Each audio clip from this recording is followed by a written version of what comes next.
Hey everybody, this is the Longhorn Confidential for Wednesday, September 18th. As I'm Danny Davis with the Austin American-Statesman, as usual. Thomas Jones is here. And for the first time, David Eckert is joining us on the Longhorn Confidential. Don't worry, all you Cedric Golden fans, he'll be back. We're just trying to mix it up a little bit, rotate in some panelists, give us a little bit of a break so we're not doing this every week, and also keep these things short because no one needs a 40-minute podcast when you have four panelists. That's what tends to happen. But we're going to start off. We're going to get to know David a little bit. David comes to us from the Clarion Ledger, where he covered Lane Kiffin and Ole Miss. He is the American-Statesman's new Texas insider reporter. So you've probably seen his byline in the newspaper over the last couple of weeks. He got here around the week of the Michigan game, so he is getting used to Austin, getting used to this Texas press corps. And David, why don't you tell the people a little bit about yourself? It was a nice introduction, and you're right. I don't think I can fill Ced's shoes here. I don't think I have the juice, but I'll do my best. But yeah, just I'm covering college football for, in some capacity, about 8 years. Penn State, Southern Miss, Ole Miss. Now I'm here in Texas, and it appears I've come at a good time. So I'm hopping on the bandwagon, and we'll see where it takes us. Yeah, don't think I didn't notice that Penn State reference that you had in your story today. I know I try to get Montana in whenever I can, so I saw you got the Nittany Lions, some love there. But yeah, David's done some great work for us. Obviously, he had some hair to this podcast, which was much needed. But we'll keep it going. First question, we'll let David answer this one before we go to TJ, and then I'll answer. On Sunday. This past Sunday, coming out their UTSA win, Texas remained ranked second in the coaches poll, but leapfrogged Georgia in the AP poll. First time since 2008 that Texas has been number one in the poll. That's so long ago that 3 days after Texas was last ranked number one, Barack Obama was elected for his first term in office. So it's been 16 long years since Yeah. Texas, leapfrogged. Obviously, if you look on paper, you can see why Texas is number one in the polls. But I'm sure there's some people in Athens, Georgia, kind of wondering what the hell? Why did the Bulldogs get knocked off their perch? Obviously, they had a close win over Kentucky, but they didn't lose. They're still undefeated. So, David, will let you start. Does Texas deserve to be number one in the polls, or do the Georgia fans have a legitimate beef here? Yeah, I think based on results, I think Texas has had the best start to the season. I do think usually it takes a little more than, okay, Georgia lost close in an SEC game to kind of unseat, the top ranked team. So I was a little bit surprised, but strictly looking at it in a vacuum, yeah, I think Texas deserves it, even if it's a little bit weird and unconventional the way that they got there. TJ? Yeah. Come on, Georgia. Georgia fan, you won 13-12 over Kentucky. This is a decent Kentucky team. It's not great. You can't really complain about dropping after a very mediocre performance. And Texas, they've been one of the most impressive teams in the country. So why not number one? The best thing is, this year more than ever, it doesn't matter. I mean, we're going to have 12 teams in the playoffs. But sure, Texas should be number one. Why not? Their win at Michigan probably is, I'm going to rate it the third best win in the country. It doesn't mean quite so much considering what Michigan's done, but it's up there with USC beating LSU and Northern Illinois going to South Bend. Yeah, I'm an AP voter for women's basketball, and it really takes a lot for me to knock someone off their poll. Like, I'm not a punish someone for an ugly win. I believe a win's a win, and you got to keep moving. And I think Georgia's has a better resume than Texas does right now. I mean, Georgia has beaten Clemson, Georgia has beaten Kentucky, and you can argue that Clemson and Kentucky are both better teams than Michigan, even though Texas did go on the road and wanted the Yeah. big house. I mean, you can make that argument. May not be the right argument, but you can at least make it. And so I was a little surprised that Georgia dropped just because Colorado State and UTSA are not as impressive. Even if you want to say the Michigan win is the most impressive, Clemson and Kentucky are much better teams than Colorado State and UTSA. And obviously Texas has dominated in those games and played really impressive in some adverse conditions this past weekend, losing their starting quarterback. But I was a little surprised. I mean, I was kind of surprised a couple weeks ago when they got leapfrogged Ohio State. But the fact of the matter is, in about a month, these two teams will get to decide who's number one in Austin when Georgia comes to town. So He gives us something to talk about. I was a little surprised. I would probably, if I had an AP poll, still have Georgia number one, but that's just personal preference with how I prefer to vote. I don't really like to punish teams for winning, even if they win ugly. I'll punish teams for losing. I'll drop a team 10 spots after a loss, but I don't typically like to punish a team for a loss, especially a team like Georgia being in that number one slot. But it is what it is, and that gives us something to talk about. And obviously, Texas fans were happy to do something that hasn't been done since T.I. was topping the Billboard top 100 list. That may be A before David, Ti and Obama reference. Ti maybe and before David's Obama. time, but that's what was going on in 2008. I did reference it. Texas this past Saturday, they beat up on UTSA, 56 to 7. Gave up one long touchdown run, but aside from that, that was a dominating defensive performance. But the storyline, we all know, Quinn Ewers went down in the second quarter with an abdominal strain, and here comes Arch Manning. And Arch gave the fans what they wanted to see: four touchdown passes on only 12 passing attempts. Also took off on a 67-yard touchdown run, which is the third longest run for a Texas quarterback in school history. Vince Young's 80-yarder against Oklahoma State in 2005 is the longest. Texas fans obviously fondly remember that during that Oklahoma State rally. TJ, just your thoughts on Arch. We all expect Steve's being coy, wouldn't say whether or not Quinn's playing this weekend. I'd be stunned if he plays. I think we all expect Arch to start against ULM this weekend. So, just what are your thoughts on the Arch Manning experience and what you got to witness and what you expect this weekend? Wow. I mean, there's so much hype around Arch, and for one night at least, he definitely lived up to it. Look, he's got every skill set you want from a quarterback. He's big, he has a massive arm, he can move, he has legit speed. It seems like his mental approach is the right approach to become a great quarterback. I mean, that said, obviously, he's never started a game. He's not a great quarterback yet. He has to go through a couple of years like Quinn did to learn how to be a great quarterback.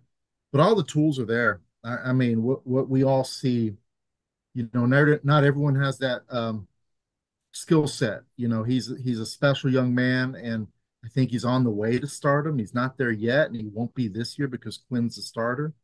But future looks good. David, you got to hear the roars from the crowd as Arch. So I mean, we've been kind of dealing with the Arch hype for the last a year or so, or however long it's been since he got to campus. What was your first thought of the Arch Manning experience? Yeah, it was definitely weird. Like in the stadium, your superstar quarterback gets hurt, and then all of a sudden, Arch Manning trots on the field, and everybody goes nuts. It goes from like pin dropping to this huge explosion. But um, yeah, I mean, look, it was so interesting to me because Texas is where Texas is because they just have all of these alien athletes, right? And that's kind of how Steve Sarkisian likes to recruit. So it's interesting when you stick a quarterback who's kind of like that athletically at the head of that beast. Because I mean, you saw the run ever the stat that says he was faster than Tyreek Hill was last year, which is kind of wild. I mean, you look at the arm talent on that throw that he made to Wingo down the sideline. Like this dude is just a freak. Um, so yeah, it was cool just to kind of see a guy at quarterback who kind of fits with the athletic standard that Texas has. So it was fun to watch. Yeah, obviously, I mean, he lived up to the hype, and I think this is something that Texas fans should be thrilled about, obviously, for their future of this program down the line, as we all expect Quinn to head to the NFL in the offseason. But I mean, also, you just have to feel comfortable that you have a capable backup quarterback, and that regardless of what happens down the road, if Quinn, gets hurt again or something doesn't work, that there's a guy waiting in the wings to that can direct this offense. And granted, Georgia and Oklahoma and the rest of the SEC is a lot better than UTSA. But you have to feel confident that Arch Show had no jitters, was very confident in some of those throws he was rifling off, showed the confidence and the poise of a senior. And, that is something you'd love to see from your backup quarterback. And I mean, hell, Trey Owens, looked the part when he got in, Yeah. late in the game. So I mean, the quarterback room obviously has a lot of confidence, which is something you'd expect from a Steve Sarkisian quarterback room. And it was just nice if you're a Texas fan to see that number 16 had that poise and had played the way he did against UTSA, and that his offense did not skip a beat. I mean, because in past years, Quinn went down. I mean, that Houston game, people were on the edge of their seat last year when Quinn went down. That's not to say anything about Malik Murphy and his capabilities, but obviously, Texas, did not take the foot off the gas when they had to put their backup quarterback in, and that's obviously something you're very happy about if you're this Texas team. But with that win, Texas is now 3-0. Beating Colorado State, winning at Michigan, beating UTSA. I think it's 139-19. The combined scores of those games, only giving up two touchdowns with ULM this weekend, which does not expect to be a huge game. If you're going to be watching it, by the way, it's ESPN Plus, SEC Network Plus. So Yep. get on that streaming fun this weekend. But through non-conference play, David will go to you. Has this Texas team shown you what you needed to see from them in non-conference play? You're on mute, I bro. think You're on mute. I, That's I best know made. that's a fine. But yeah, I think so. Look, like it's hard to imagine them being more impressive, right? Like you can only play what's in front of you. And you're getting snaps for your younger guys, which is huge. That's what you want out of these games. I kind of wrote about that a little bit this week. And so yeah, I think so. I think kind of looking at the defense too, obviously the big topic this offseason was, restocking that front line. Maybe the sack numbers aren't as good as you want them to be, but they're blitzing substantially less, like Yeah. far, far, far less than they were last year. So contextually, I think you're seeing what you want to from them. So yeah, I think it's been a good start to the season. TJ? Yeah, I agree. And really, the biggest issue for Texas last year, as we all know, and as every Texas fan knows, was that secondary. They made mediocre teams like Houston look good, in the passing game. The secondary last year had its struggles, and man, it's just night and day. I mean, they're tackling so well. I think the secondary is a strength of the defense, and it was easily the weak point of the defense last year. So from that alone, these first three games have been a rousing success for Texas. The coverage is there, the tackling in the secondary is there, and we can say the competition's weak and it's not great. I'm telling you, Colorado State's not a bad offense, and Texas made them look bad. They couldn't do that against Houston last year. They couldn't do that against Iowa State last year. Um, yeah, it's kind of a dream start defensively for Texas. I will argue Colorado State just scored 9 points against Colorado, and Colorado is terrible defensively. Uh, But if you wanted to, there's a lot of questions about this team coming in. We talked about the tackling, the defense. That's obviously looked good.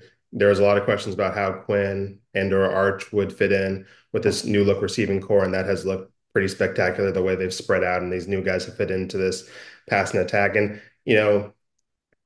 I think we all expect Texas to be 3-0 at this point. I mean, maybe a couple people were picking them to lose against Michigan, but I don't think many people were picking that.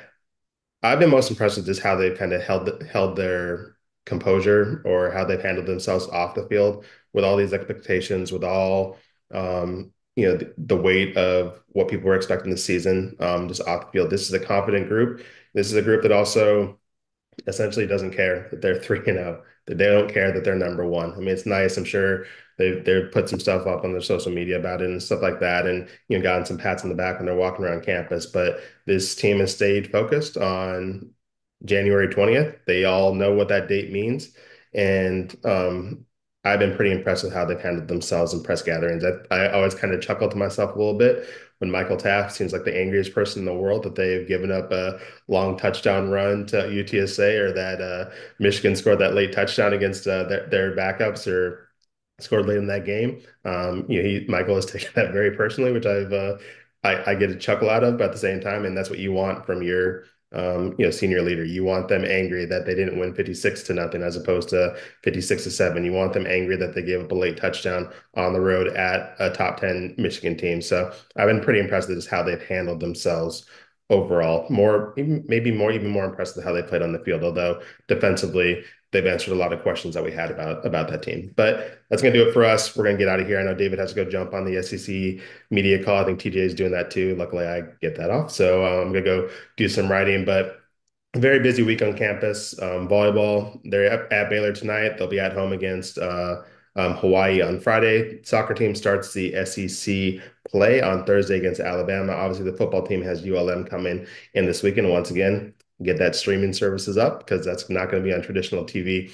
Hall of Honor stuff is also this weekend. 12 Hall of Honor inductees, including Colt McCoy. Banquets on Friday. The ceremony during the game on Saturday. So we're going to be covering all that stuff. So check out statesman.com. On Thursday, Cedric Golden, his On Second Thought podcast drops. Will Matthews will be the guest, the radio sideline reporter and former fullback for Cedric Benson back in the day. He'll be there to share his insight for that. So statesman.com, lots of stuff this week. We'll be here. Follow us on social media. Follow us here. We appreciate you listening wherever you get your podcast or watching us on the website or YouTube. But yeah, for Thomas and David, I'm Danny and deuces.